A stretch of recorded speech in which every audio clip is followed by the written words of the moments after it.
When we come back next day, you will not be a president.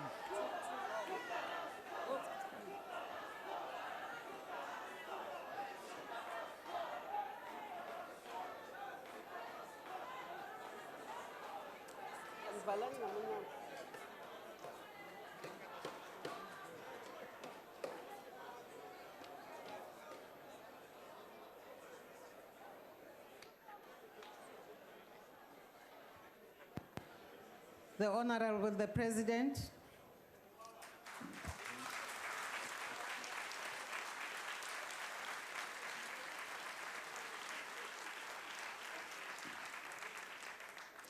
Thank you very much, Honorable Speaker.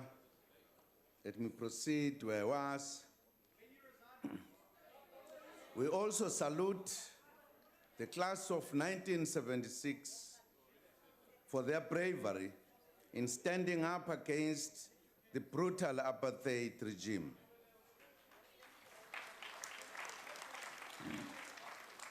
We acknowledge one of the activists of that era, the Deputy Secretary of Parliament, Ms. Baby Jawa, who is in our midst.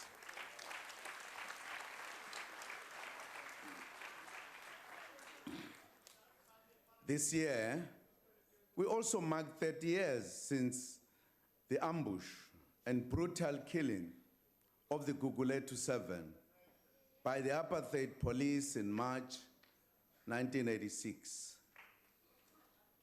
The University of Fort Hare celebrates its centenary, which is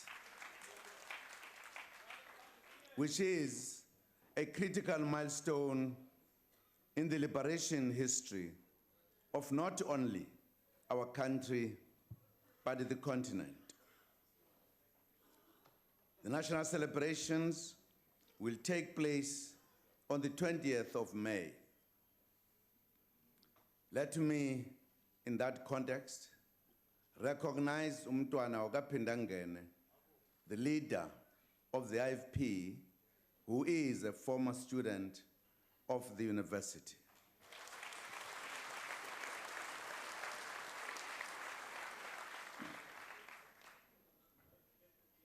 The year 2016 also marks the centenary of the Battle of Devil Woods in France, which took place during the First World War.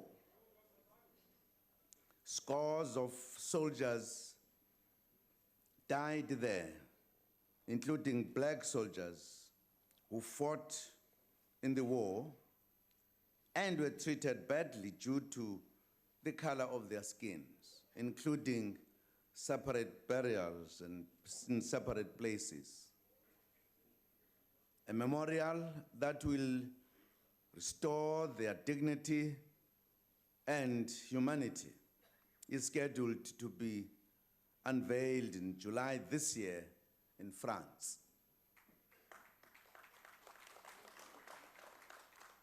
Compatriots, allow me as well to recognize three special guests who are also with us today. The chairperson of the National Church Leaders Forum and Archbishop of Cape Town, Archbishop Thabo Makgoba.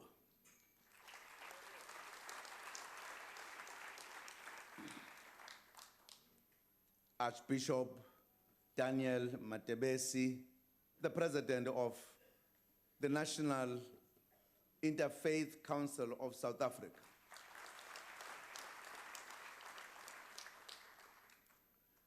And Bishop Sipho Siwa, the presiding bishop of the Methodist Church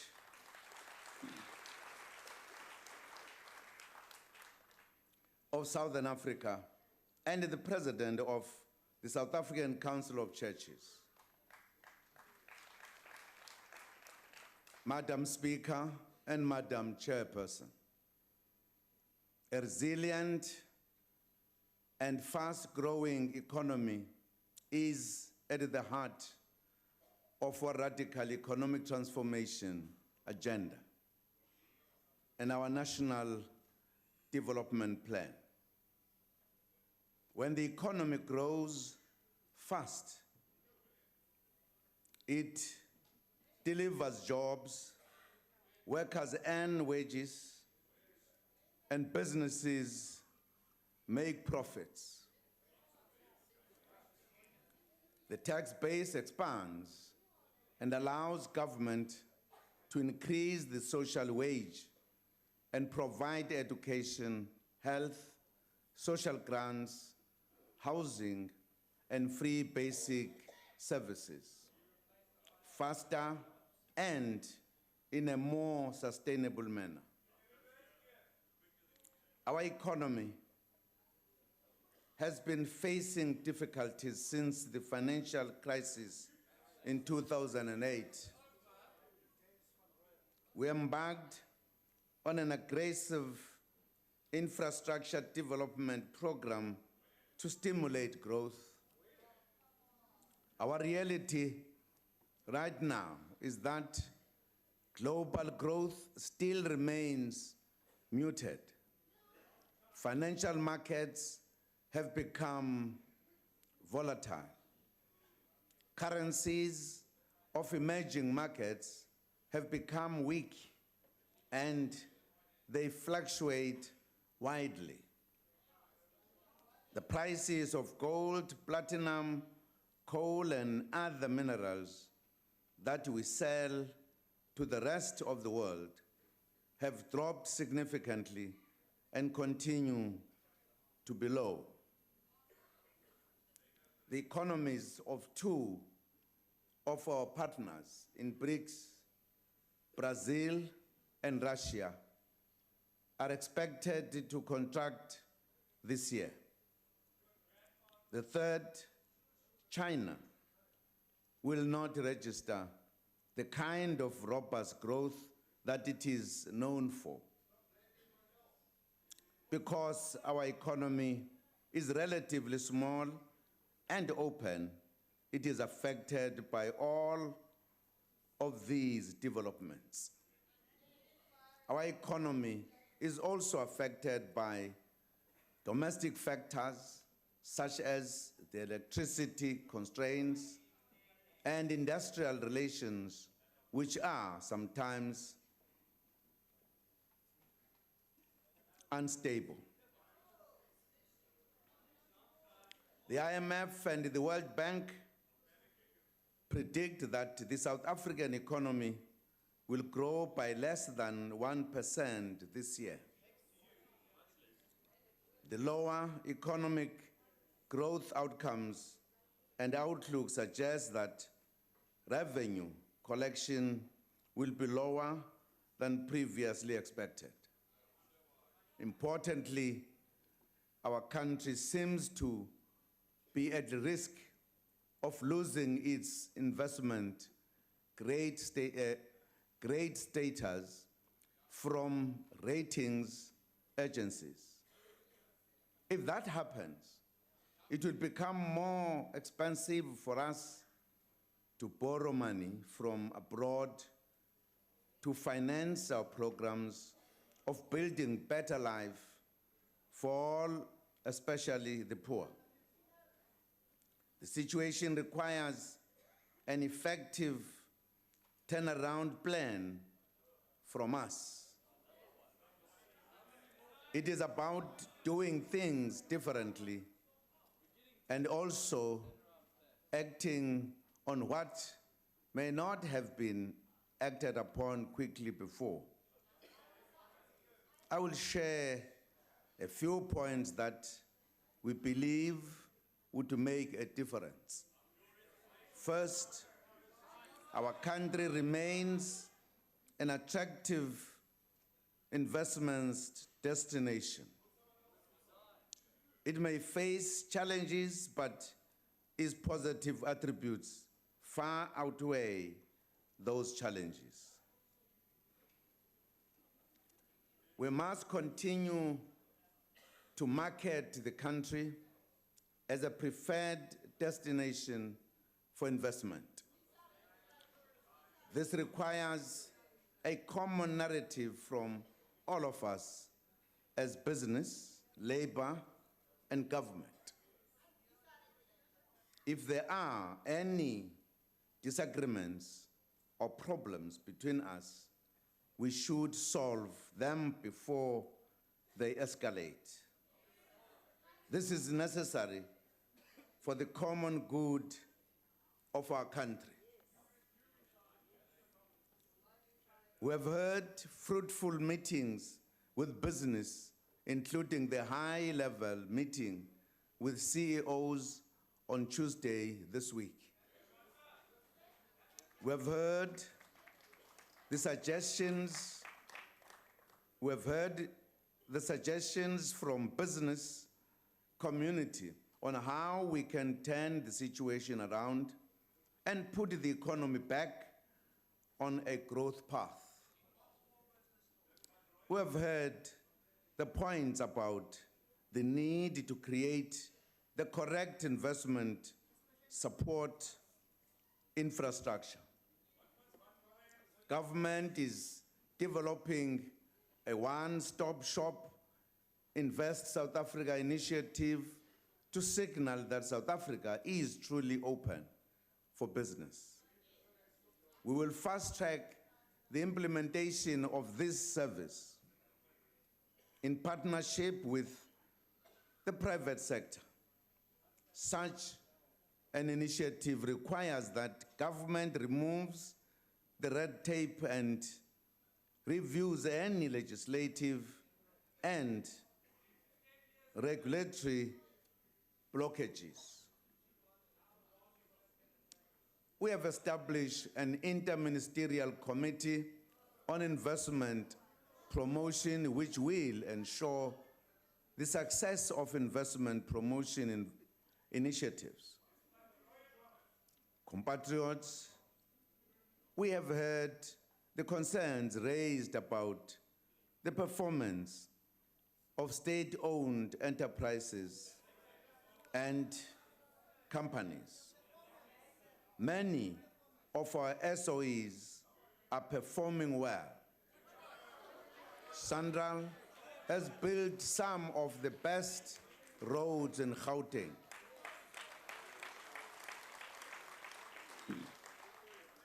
And in many parts of the country.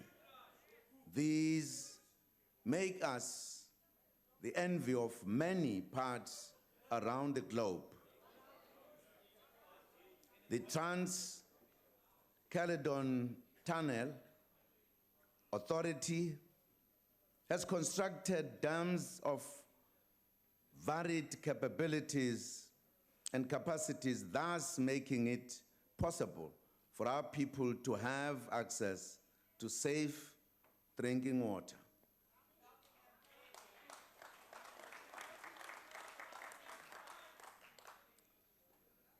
Transnet has built rail infrastructure which has enabled our country's mines to move massive bulk of commodities through our ports to markets around the globe.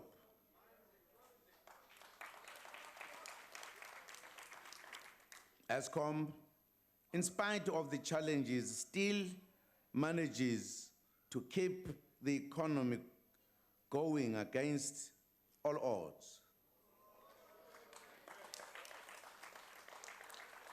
Our development finance institutions such as the Industrial Development Corporation or Development Bank of Southern Africa and others have provided finance for infrastructure, various industries, and agricultural businesses without fail, even in the aftermath of the global financial crisis. For the state-owned companies to contribute to the successful implementation of the National Development Plan, they must be financially sound. They must be properly governed and managed. We will ensure the implementation of the recommendations of the Presidential Review Commission of State-Owned Enterprises, which outlines how the institutions should be managed. The Deputy President chairs the Interministerial Committee, which is tasked with ensuring the implementation of these recommendations. We have to streamline and sharpen the mandates of the companies and ensure that where there are overlaps in the mandates, there is immediate rationalization.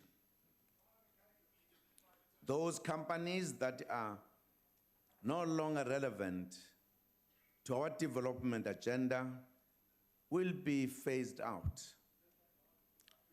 Government developments to which they report will set the agenda and identify key projects for the state-owned companies to implement over a defined period. Proper monitoring and evaluation will be done. These interventions are essential for growth and also for the reduction of national debt levels. Compatriots, we must take advantage of the exchange rate as well as the recent changes of visa regulations to boost inbound tourism.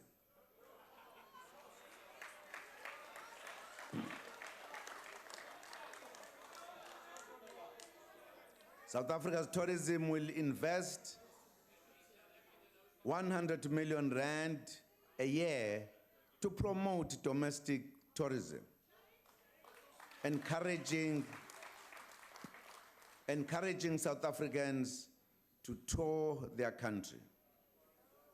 We have heard concerns from companies about delays in obtaining visas for skilled personnel from abroad, while we prefer that employers prioritize local workers. Our migration policy must also make it possible to import scarce skills. The draft migration policy will be presented to Cabinet during the course of 2016. We've heard the appeals for policy certainty in the mining sector, especially with regards to the Minerals and Petroleum Resources Development Bill. The bill was referred back to Parliament last year. We await Parliament to conclude the processing, which we trust will be done expeditiously. Compatriots, we need to empower SMMEs to accelerate their growth. Access to high-quality, innovative business support can dramatically improve the success rate of new ventures. The Department of Small Business Development was established to provide such targeted support to small business. Economic transformation and Black empowerment remain a key part of all economic programs of government.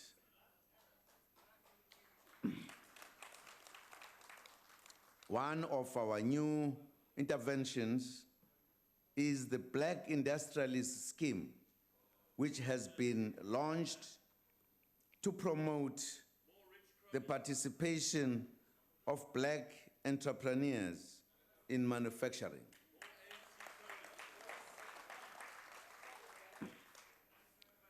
We urge big business to partner with the new manufacturers, including businesses owned by women and the youth, as part of broadening the ownership and control of the economy. Compatriots, we are proud of our top 10 ranking in the World Economic Forum Competitiveness Report with respect to financial services. Maintaining and indeed improving our ranking is important to our competitiveness as a country. It is also fundamental to our ambition to become a financial center for Africa.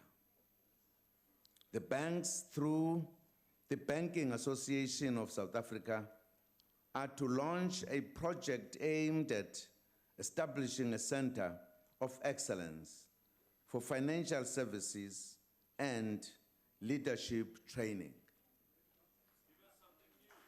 This will ensure that as a country, we can attract, nurture, develop, and retain the best talent in financial services in our country and across our continent. They will work with the Minister of Finance and the National Treasury to get this one. We believe that this will, over time, ensure that we can expand the pool of financial skills and broaden the job opportunities for many young people.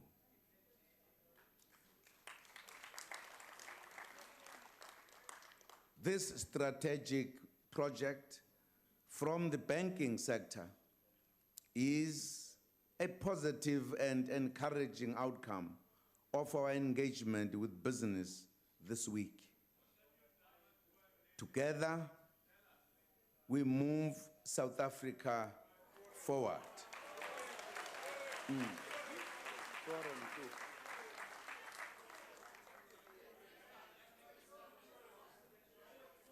Mase kudibheda bobe ngazi bekuthiwani laba babangumsindo. Bobheda babheke le nale nale. Compatriots, we have made an undertaking to spend public funds wisely and to cut wasteful expenditure.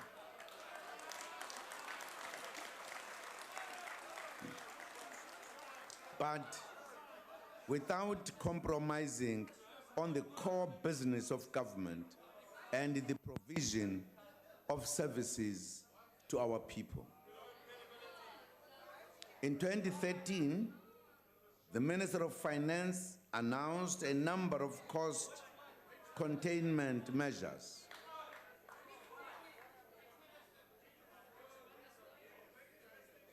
Excessive and wasteful expenditure has been reduced, but there is still more to be done to cut wastage. I would like to announce some measures this evening. Overseas trips will be curtailed, and those requesting permission will have to motivate strongly and provide the benefit of the country.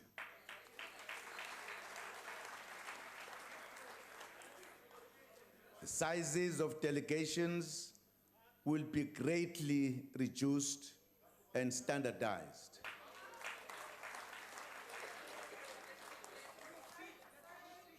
Further restrictions on conferences, catering, entertainment, and social functions will be instituted. And the budget vote dinners for stakeholders hosted by government departments in Parliament after the delivery of the budget speeches will no longer take place.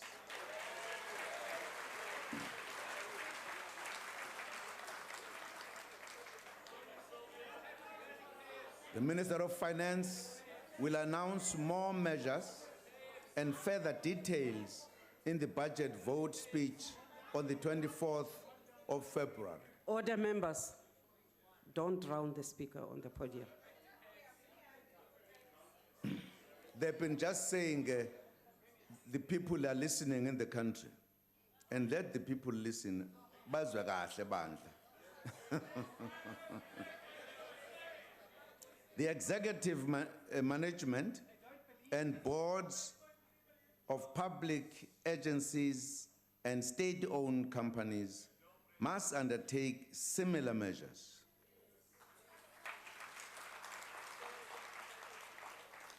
I also invite premiers of all 9 provinces, as well as mayors, to join us as we begin eliminating wasteful expenditures within government.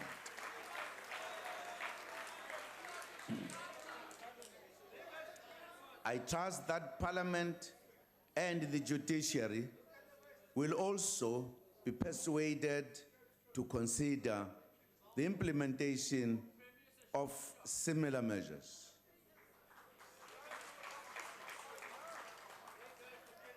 Compatriots, a big expenditure item that we would like to persuade Parliament to consider is the maintenance of 2 capitals.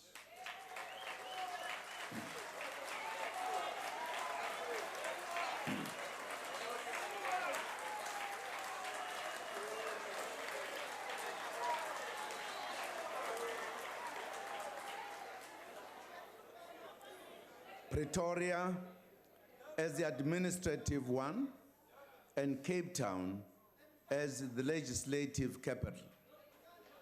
We believe that the matter requires the attention of Parliament soon.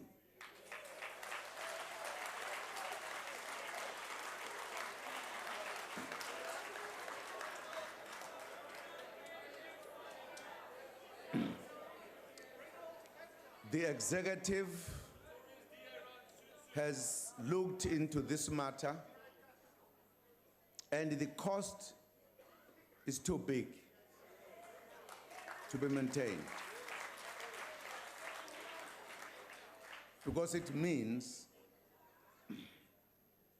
particularly with the executive, we must have 2 houses, one in Pretoria, one in Cape Town.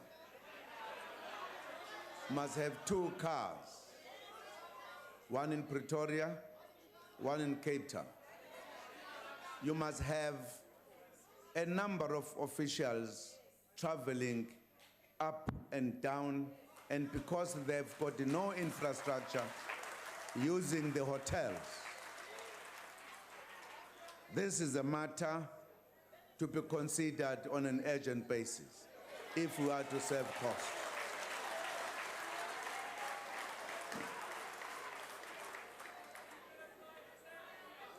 Compatriots, we all have a lot to do to turn the economy around and to cut wastage. We will go through a difficult period for a while. But when the economy recovers, we will be proud of ourselves for having done the right things.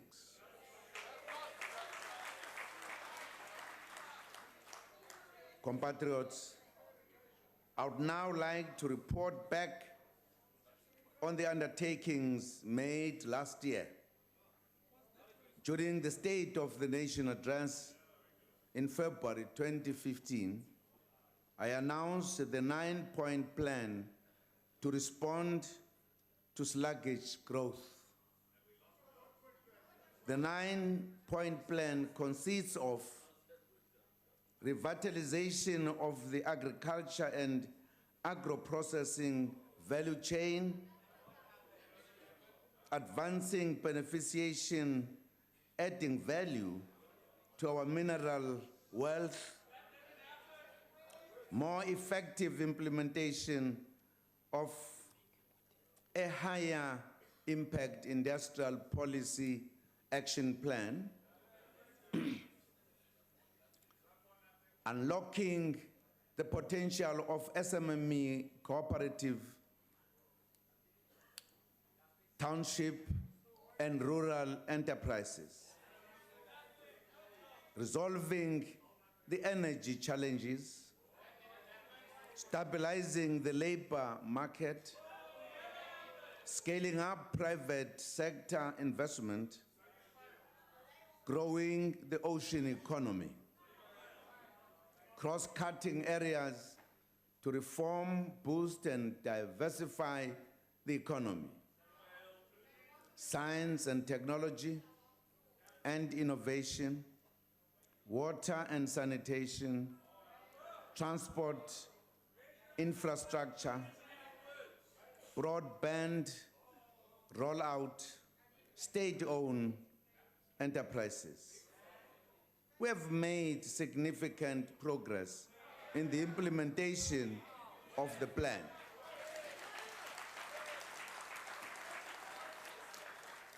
Progress has been made to stabilize the electricity supply. There has been no load shedding since August last year.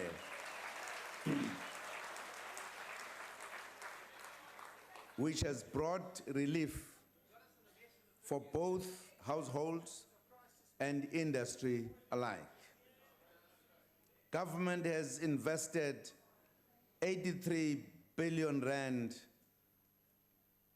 in Eskom, which has enabled the utility to continue investing in Medupi and Kusile while continuing with a diligent maintenance program.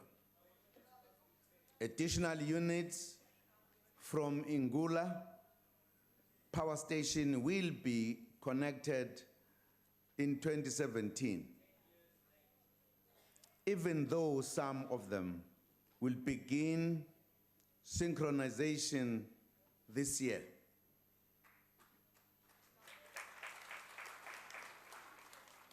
The multiple big windows of the Renewable Independent Power Producer Program have attracted an investment of 194 billion rand. This initiative is a concrete example of how government can partner with the private sector to provide practical solutions to an immediate challenge that faces our country.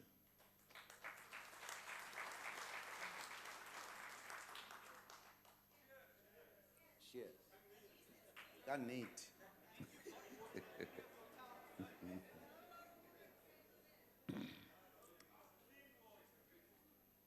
In 2016, government will select the preferred bidders for the coal-independent power producers.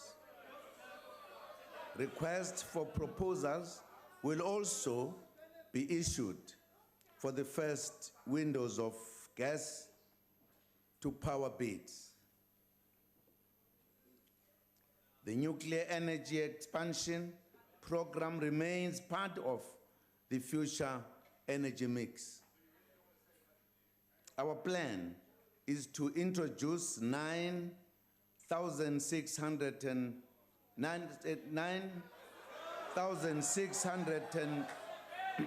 megawatts of nuclear energy in the next decade, in addition to running Kubec nuclear power plant. We will test the market to ascertain the true cost of building modern nuclear plant. Let me emphasize that we will only procure nuclear on a scale and pace that our country can afford.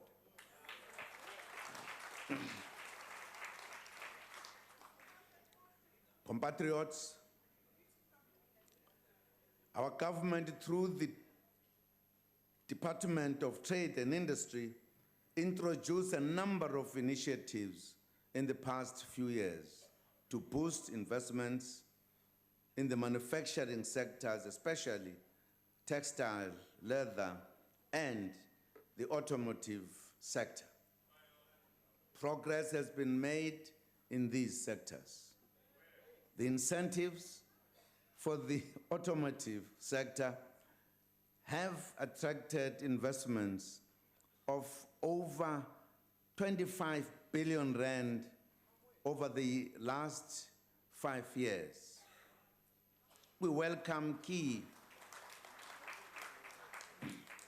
investments from Mercedes, General Motors, Ford, Beijing Auto Works, the Meta Group, BMW, Goodyear, and VW. The clothing and textile sector has also been successfully established after a difficult few years. Multinational companies such as Nestle,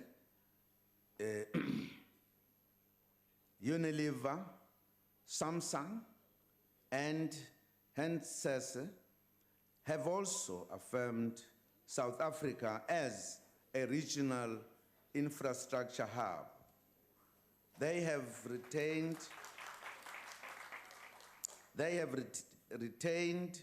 and expanded their investments in new plants. Indeed, the progress made in manufacturing has certainly demonstrated that the incentive programs are effective and attractive to investors. Compatriots, I announced programs for the revitalization of agriculture last year. We introduced the Agri-Parks program aimed at increasing the participation of smallholder farmers in agricultural activities.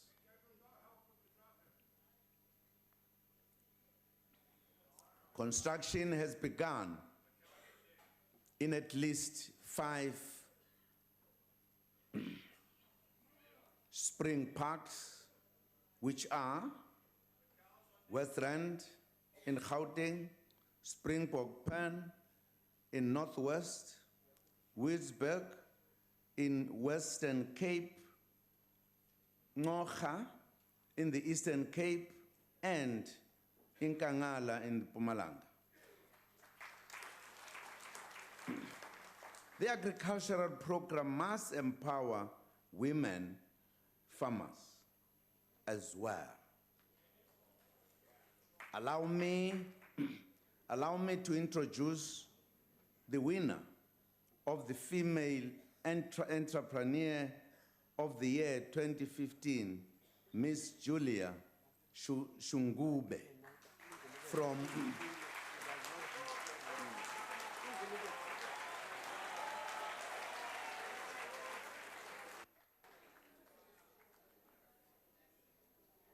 Komazi municipality in Mpumalanga.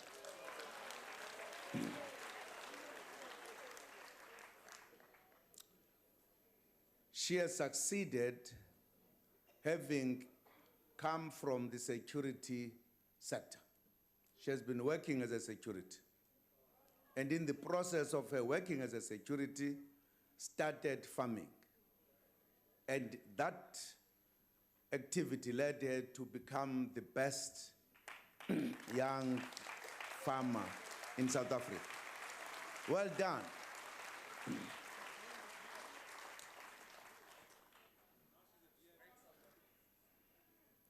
Honorable Speaker and Honorable Chair,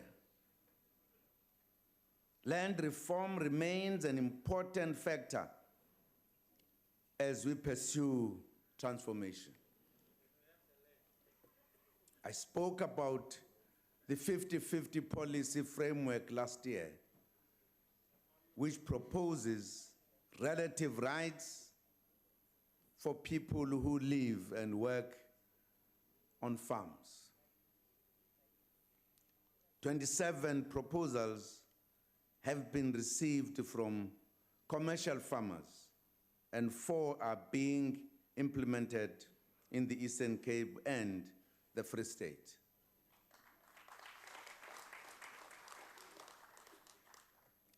I also announced the regulation of land holdings bill, which should place a ceiling on land ownership at a maximum of 12,000 hectares and would prohibit foreign nationals from owning land.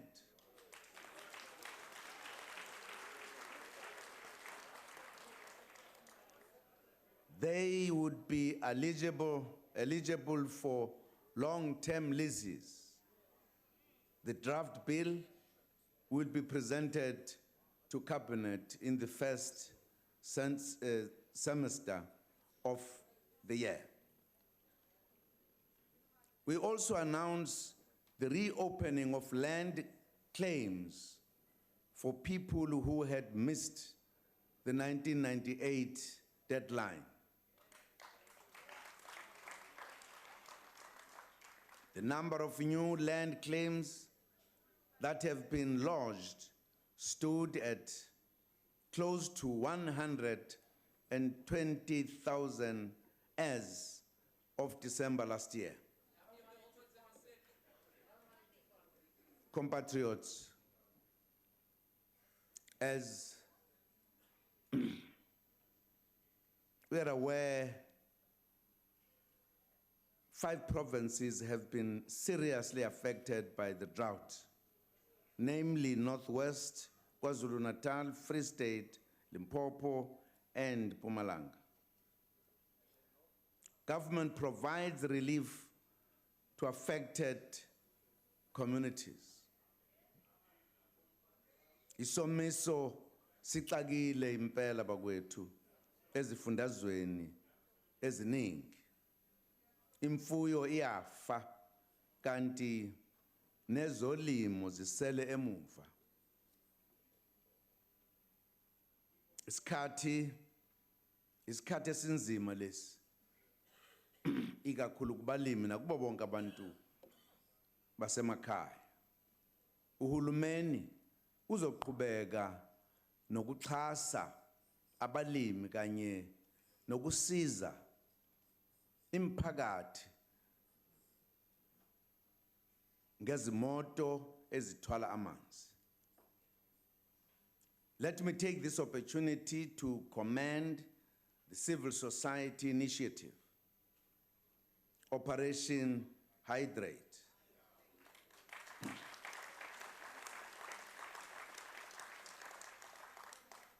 And others for the provision of water relief to many communities in distress. The building of water infrastructure remains critical so that we can expand access to our people and industry.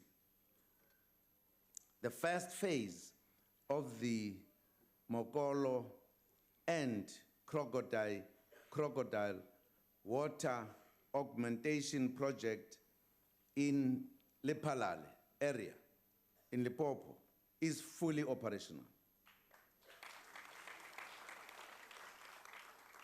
It would provide 30 million cubic meters of water per annum. The raising of the Clan William dam wall in the Western Cape entails raising the existing dam level by 13 meters to provide additional water supply.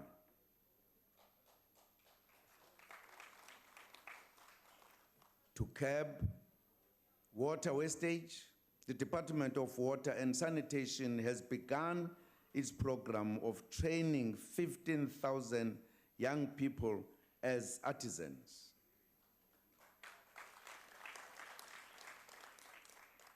Madam Speaker, Madam Chairperson, on improving labor relations, we welcome the agreement reached by social partners at NEDLAC on the principle of a national minimum wage. Deliberations continue on the level at which the minimum wage must be placed.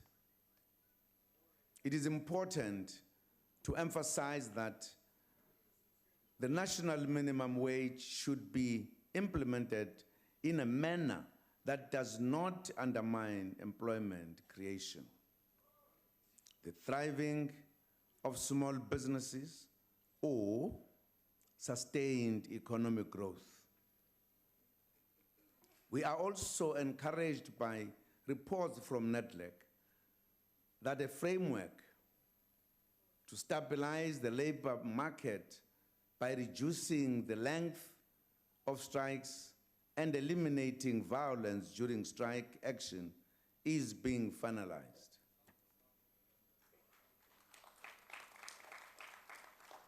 We have heard the concerns of Labor and Tax Amendment Act that I signed into law in December, following its passing by Parliament.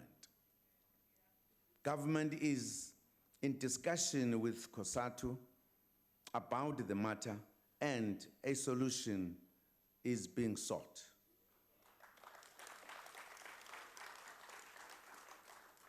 Discussions are also ongoing within government, led by the Department of Social Development and National Treasury, with regards to finalizing the comprehensive social security policy.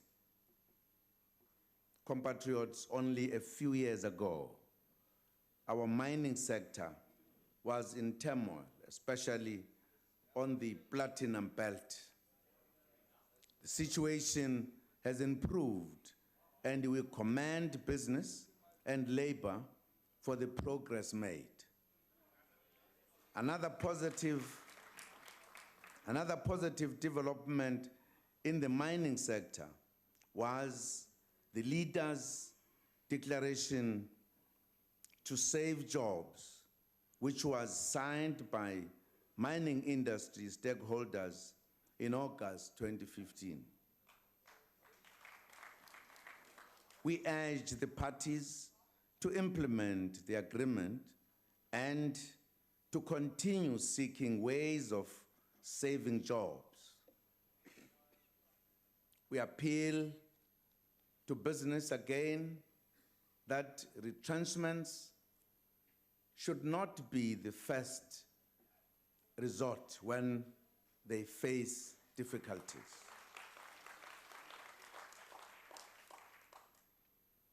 Compatriots, in 2014, we launched the popular Operation Pakisa Big Fast Results methodology and implemented it in the ocean economy, health, education, and mining sector. 7 billion rand has been committed in new port facilities following the adoption of a public-private partnership model for port infrastructure development by Transnet National Ports Authority. compatriots, we were concerned that South Africa did not own vessels while we are surrounded by about 3,000 kilometers of a coastline. Through the oceans economy segment of Operation Pakisa, we are trying to solve this challenge. I'm pleased that 2 bulk carrier vessels have been registered in Port Elizabeth and a 3rd tanker in Cape Town under the South African flag.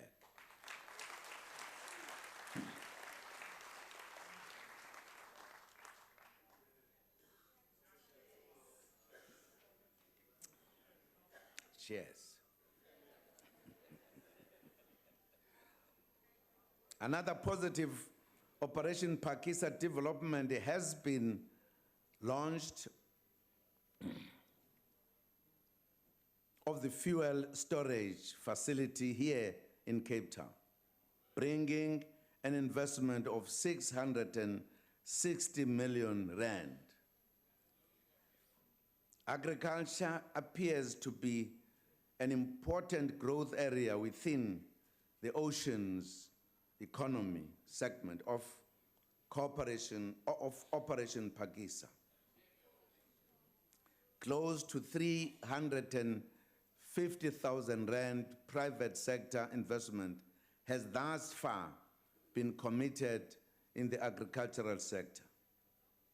9 aquaculture farms are already in production. These farms are located within the Eastern Cape, KwaZulu-Natal, Western Cape, and Northern Cape. We continue to promote innovation within the 9-point plan program.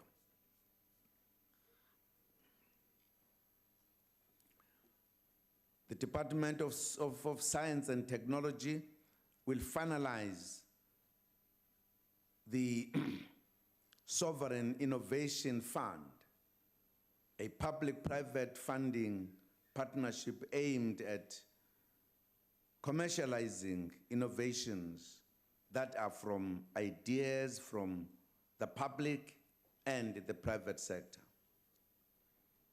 Government will fast-track the implementation of the first phase of broadband rollout to connect more than 5,000 government facilities in 8 district municipalities over a 3-year period.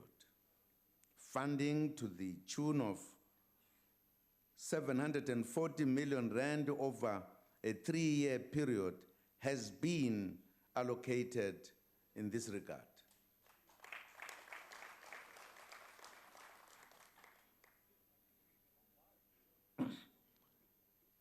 Compatriots, a lot of work was done in the social sector as well in the past year.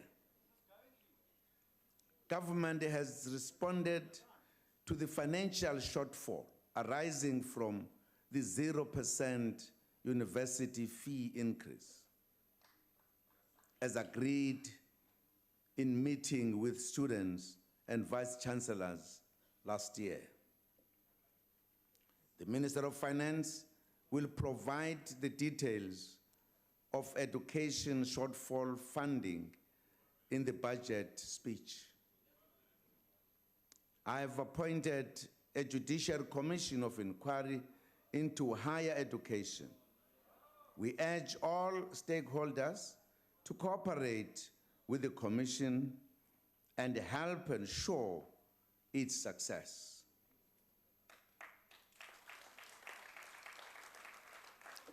On the health front, the life expectancy of South Africans for both males and females has significantly improved and is currently 62 years across genders.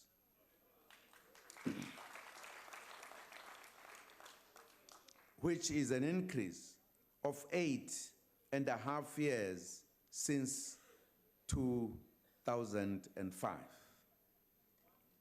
The HIV policy turnaround in 2009 led to a massive rollout of HIV testing and treatment for 3.2 million people living with the virus.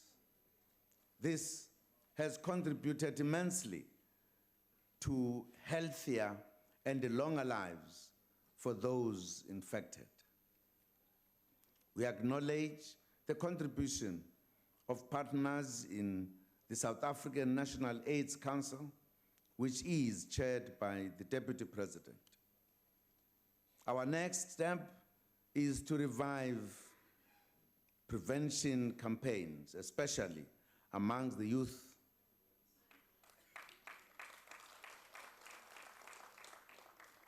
The Minister of Health will soon announce a major campaign in this regard.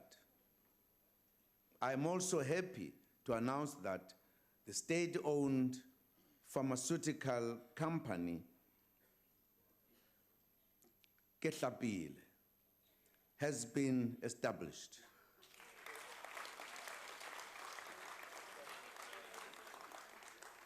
Ketlapela. Ketlapela. Pila. Ke yona eo.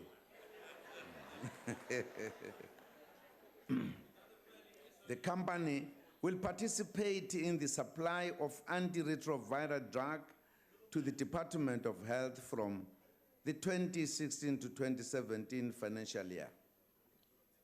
Meanwhile, the white paper on the national health insurance was released in December, aimed at improving health care for everyone in South Africa. Compatriots, local government elections will be held within 3 months after the 18th of May, the date of the last elections.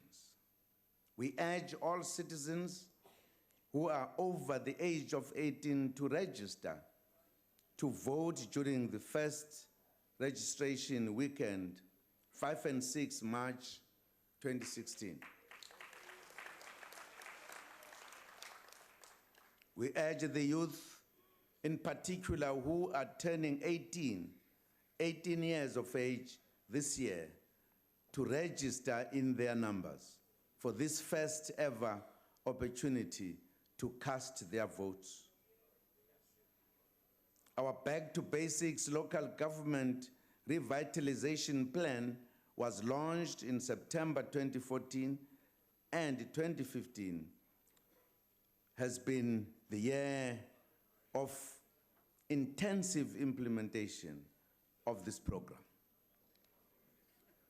In this second phase of implementation, national government will engage in more active monitoring and accountability measures. This includes announced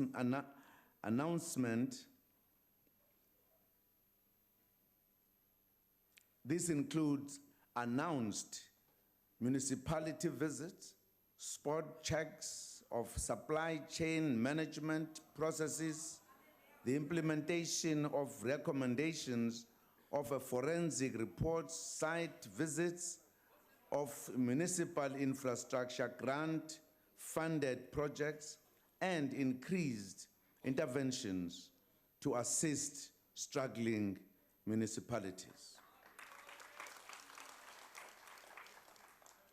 A 10-point plan of Back to Basics priority actions has been developed to guide this next phase. The plan includes the promotion of community engagement, which is absolutely critical to enable communities to provide feedback on their experience of local government. I already undertook a walkabout at Marabastad Taxi and Bus Rank in Pretoria on Monday to speak to informal traders and commuters. The majority of complaints and issues raised related to municipal services. They would like the Tshwane municipality to clean the area and also to fix some broken sewage pipes. Traders said they needed and were prepared to pay. They alerted me that many people in Elandspoort receive RDP houses, but instead of occupying them, they either sell them or rent them out to other people. And they ask government to intervene. Mrs. Baloy, who runs a small business, complained about Nyahupe drug addicts who steal goods from traders. Other commuters said, I must visit Kwaggafontein in the former Kwandebele and see the lack of service delivery. I will visit the area soon.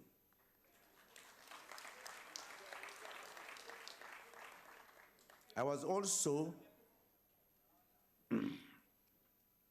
able to speak to foreign nationals who said they queue daily to apply for documentation from the Department of Home Affairs.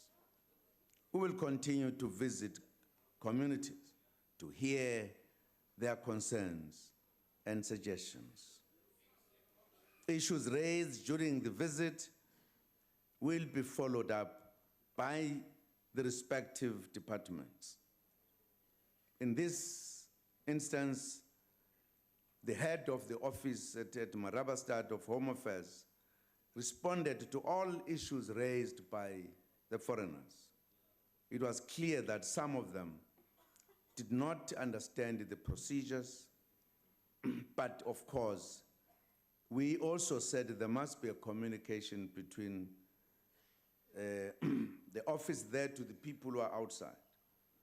And I've already spoken to the Minister of Home Affairs about making it a point that those people where they stand, we prepare a place better. Compatriots, the South African Police Service is undergoing a turnaround and has adopted the back to basics approach to management to rebuild the organization and to improve performance at all underperforming police stations. We note, sadly, as well that 57 police officers have been murdered to date during the 2015 to 2016 financial year. We condemn this criminality strongly. We urge the police to defend themselves when attacked within the confines of the law. Compatriots, the African continent remains central to our foreign policy engagements. South Africa continued to support peace and security and regional economic integration through participation in the African Union and the Southern African Development Community initiatives. We continued to assist sister countries in resolving their issues, for an example, in Lesotho and South Sudan. The South African National Defense Force represented the country bravely and remarkably well in peacekeeping missions on the continent.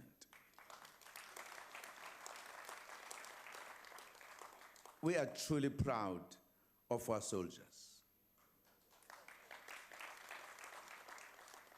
They will be showcasing their capability in Port Elizabeth from the 13th to the 21st of February, the celebration of Armed Forces Day.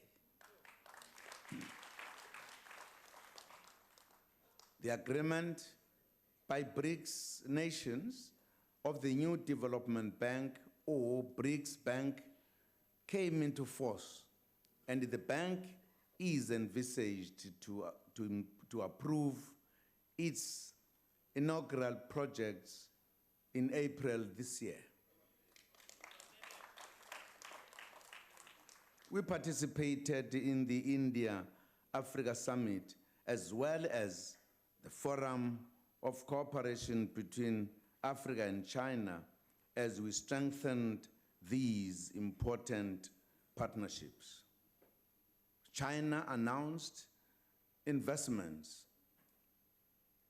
of 50 billion US dollars, of which South Africa will receive 10 billion US dollars for infrastructure, industrialization, and skills development. On North-South cooperation, we continue the engagements with the European Union as a bloc, which is our largest trading partner and foreign investor. Over 2,000 EU companies operate within South Africa, creating over 350,000 jobs. South Africa's relations with the USA and Canada continue to strengthen, especially in the areas of economy, health, education, energy, water, safety, and security, capacity building, and the empowerment of women. The renewal and expansion of the Africa Growth and Opportunity Act, AGOA, provides a platform for the enhancement of industrialization and regional integration. All outstanding issues around AGOA are being attended to. Compatriots, we extend good wishes to all athletes who have qualified for the Olympic Games to be held in Rio de Janeiro.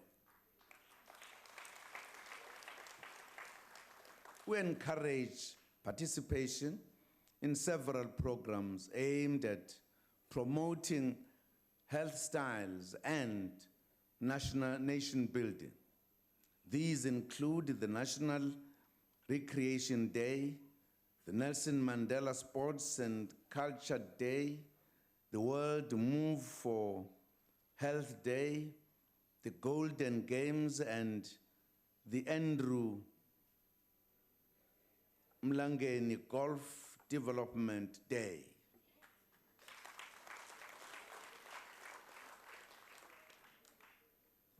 Compatriots,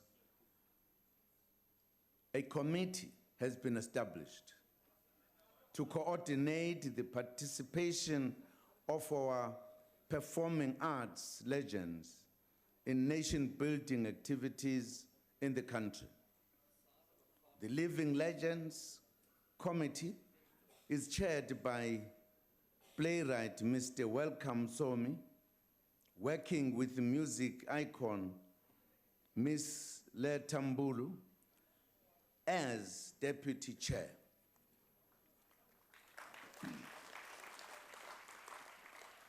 We are also happy that musicians and actors, amongst others, heeded our call to unite and have formed the Creative Industries Federation of South Africa.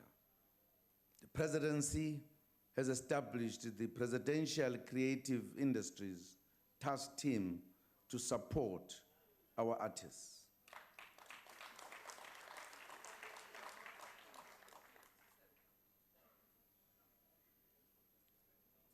Compatriots, to achieve our objectives of creating jobs, reducing inequality, and pushing back the frontiers of poverty, we need faster growth. In the National Development Plan, we set our aspirations, our aspirational target growth of 5% per year, which we had hoped to achieve in 2019. Given the economic conditions I've painted earlier, it is clear that we will not achieve that growth target at the time we had hoped to achieve it.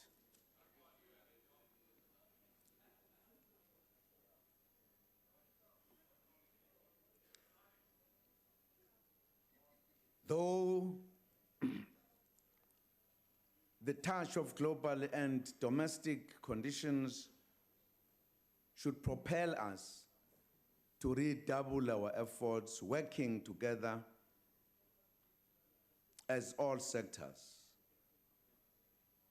In this regard, it is important to act decisively to remove domestic constraints to growth.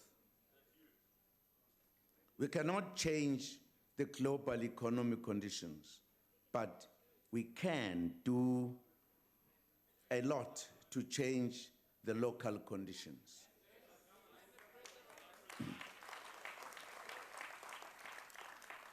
Let us work together to turn the situation around. It can be done. I thank you.